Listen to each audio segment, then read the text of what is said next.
Alors que le 14 janvier 2023, les autorités de la transition ont fêté avec enthousiasme la souveraineté retrouvée. Et le Premier ministre ne cesse de répéter à qui veut l'entendre qu'aujourd'hui l'armée malienne peut aller sur toute l'étendue du territoire.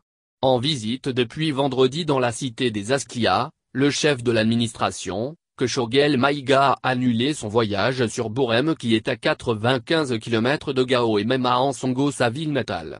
Cette visite avortée du Premier ministre dans ces deux villes est un véritable camouflet pour l'exécutif malien qui n'arrive pas à faire de son mieux pour se rapprocher des populations dans les zones les plus reculées alors que ce même exécutif demande à cette même population de faire des efforts pour surmonter les difficultés de l'heure.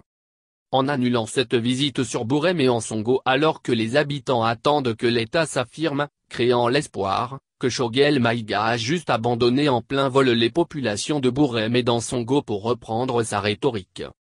Ici à Djenné, personne ne comprend l'annulation spectaculaire du voyage du Premier ministre à Borem et Ansongo qui est d'ailleurs une pilule que la population de Djenné n'arrive pas à digérer.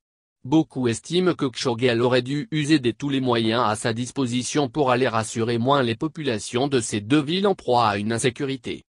Mais le hic dans tout cela, le service presse de la primature s'est emmuré dans un silence total sur les raisons avortées de la visite du Premier ministre et sa délégation à Borem et Ansongo.